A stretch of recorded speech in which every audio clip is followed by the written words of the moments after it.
Il mix tra diverse arti, la fotografia come è riconosciuta come un'arte, ma anche la costruzione di pezzi di scultura, l'elaborazione successiva, arte, pittura.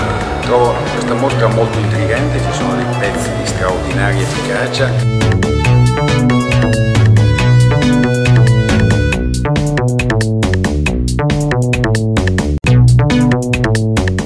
Accettare di farsi fotografare da Kliger non è una cosa semplice, perché lui poi vuole mettere sempre in primo piano le mani. Difatti vedete che in moltissimi ritratti ci sono le mani, lavora molto sulle mani, quindi devi entrare in un dialogo con lui e costruire insieme l'opera d'arte. Questo è molto importante, non sei soltanto un soggetto passivo fotografato, ma diventi qualcuno che costruisce con l'artista, con il fotografo, qualche cosa in cui poi puoi riconoscere. Ma come si fa a chiedermi se questa foto è stata fatta tanto tempo fa?